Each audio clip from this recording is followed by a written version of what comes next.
and welcome. I'm Kritika Saxena. I have with me a special guest today. He spoke to me in 2015 and today things are dramatically different in terms of the ecosystem. So there's a lot to talk about. Let's get started. Thank you so much for speaking to us. Jean, you've been at Microsoft spearheading several various interesting innovative initiatives over the last many years now. And in the last 1 year itself, there have been a lot of interesting announcements with respect to India, with respect to the kind of changes in the digital ecosystem. So in the last 1 year alone, John, what to your mind stands out in Microsoft's participation in the digital landscape? You know, over the past few years, what has happened is the world has become digital. Yeah. And I mean it, not just for consumers, you and I, and people in the street using digital mobile together, but I mean actually for businesses, for governments, for nations. And so as a company, we've been reflecting on that. We've been building what you call tech intensity and tech capacity to enable companies like automotive companies to build a very different set of experiences. If you take a company like BMW, well known, they are building all their personal assistant in the car, branded by BMW, build on Microsoft AI technologies to interact with whatever service you want to use or agent you want to use. If you want to use Siri, you want to use Cortana, Alexa, that's your choice. But it's going to be managed, supervised, and moderated by their BMW personal assistant. If you go to the retail industry, it's going to be about the way they want actually to be ready, they have to compete with Amazon, which is like the giant competing with retailers in the world. If you go to healthcare, this is the way they can have a better patient outcome. So I could go on and on. All those industries are embracing digital at the core of their businesses. You know, the examples that you gave, Jean, are a lot to do with artificial intelligence, robotics, new tech being integrated into a very core system that India has. What do you realistically believe that India has embraced AI in the truest form, or are there more lessons that need to be learned to be able to, you know, these examples that you gave, for them to be easily accessible on a regular basis? You know, we see, and actually I see, and I've been meeting actually today again in India, a number of companies doing great work on that. I see on one hand some of the technology services companies that are developing AI analytics platform to enable those very large enterprise customers to be more, basically to be more relevant for their customers. But I also see customers like Apollo actually hospitals in India, which is very innovative. And has developed actually based on AI algorithms, a service that can really predict potentially kind of heart disease and heart problems to prevent that to happen. And that has translated into a much better outcome for those patients. I can see the same as well at scale with certainly financial services, trying to analyze the level of fraudulency happening in the systems, and how can they avoid that by applying analytics to their data. Sean, you know, a lot of the artificial intelligence and new tech has been adopted in India from a business to business level for companies to make their services to consumers better.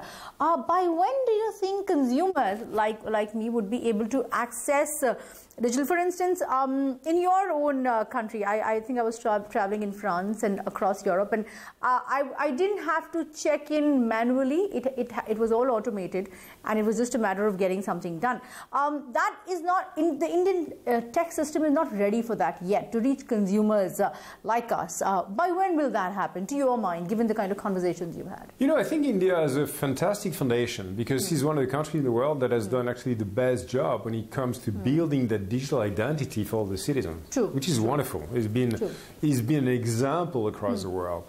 I think I know the country has built on top of that some other services, enabling the citizens of the country to actually access healthcare, as an example, or even financial credits. So I believe that the next step of innovation will be actually using computer vision to recognize you. From a user basis. From a user basis to facilitate many of those processes that any citizen has to confront with in a very natural way. Okay. So that's, to me, is the next step. I'm sure it's bound to happen. Okay. So I'm very optimistic to see that happening. Okay, so let's get specific then, Jean. In terms of what, of course, you don't reveal the exact numerical breakup in terms of growth, but how has the growth in terms of even building your partnership been in the last 1 odd year? How have you increased your partnerships across the board, be it IT services companies, be it even e-commerce players for that matter?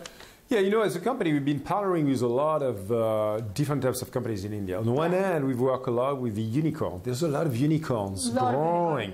Companies like Ola, like Inmobi, companies like Flipkart and more that are truly building a lot of their digital capabilities on the back of Azure, because they can also see the potential of going to market with Microsoft globally. On the other hand, we are working hand in hand with the largest system integrators of India. Infosys, Cognizant, TCS, Wipro, and more, who have been building hundreds of thousands of certified engineers on Microsoft clouds, Azure, but also AI capabilities.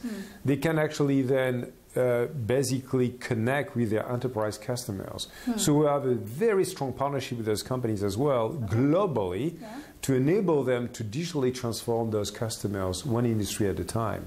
So I see a lot of potential across India in many different shapes or forms, and I believe that's actually a place where I see a lot of innovation coming through. Okay. You know, another point I wanted to get from you, you have built regional language compatible AI frameworks in India across the world. What's the roadmap for it in the next 1 or 2 years? What's the roadmap for this? We are really planning to expand the languages, I would say, compatibility, particularly with our AI platform, to make sure we can be more inclusive of many more languages across the world. So we have a lot more to come over the next 6-12 months, including in India and others. Okay. Is that going to be one of the growth drivers for you in India, to be able to create that compatibility in terms of the AI framework across the board, across the country? And if you can give me some details as to how you would look at growing. You know, I think that is one of the levers for sure to be relevant for such a huge country in terms of population, citizens, and consumers. And we believe that something we can accomplish with some partnerships. So we will partner with some of those large companies in India that have access every single day with hundreds of millions of people using their products and services, and make sure we make those product services even more intuitive, even more, I would say, good and high quality touches, experiences with their consumers. And this is the way we're going to build those additional capabilities. So John, what kind of developers or what kind of partnerships are you now looking at? You know, we spoke about what you have set up already. So what kind of developers, or can you reveal some names as to who you're looking at tying up with in the next 1 year? It's probably too early. Too early. to share that, yeah. Sure. Okay. In terms of investment, then, what is the kind of investment capability that you're putting in? Again, I understand you can't share numbers, but where are the capabilities being invested into when it comes to the AI expansion? Because I believe that you are also in talks with several players, in talks with even state governments to set up systems there. So how would that work? Yeah, you know, first of all, at the global level, the company is investing tremendously into building the largest cloud footprint on the planet. We have data centers over 54 regions in the world, including India, where we've got data centers in 3 places, in Pune, in Chennai, in Mumbai as well, Pune as well, of course. And this is actually a core capability to get a lot of developers doing work on AI locally in the country. On top of that, we have a development center in India that has done great work on on a mobile-first collaboration platform called Kaizala, which I think is a great innovation that is now actually getting global. And on that collaboration platform, which enables governments, large customers to communicate outside of their firewall to all their partners, vendors, customers, and masses, it's kind of an enterprise social network with all the security needed. You can actually build into that some workflows and some AI capabilities to make it actually incredibly smart in the way they connect with their patients, as an hospital, to connect with the citizen, as a regional government, and so on and so forth. So I'm very excited to see the way we are leveraging the local innovation to make a change, not just in India, but globally. You know, that's a very interesting point you made. Kaizala, for instance, is something that was a local product which ended up becoming globally relevant. keeping these plans in mind, keeping these massive global plans that you have, how does India fit into your global plans from an AI perspective, from a cloud perspective? I think it sits in a very good place. Number one, because again, the formidable partners ecosystem in India. As referred before, we have those very deep partnerships with the largest system integrators on the planet, which happen to be India companies. And those companies are building a lot of in-depth investments on Microsoft AI.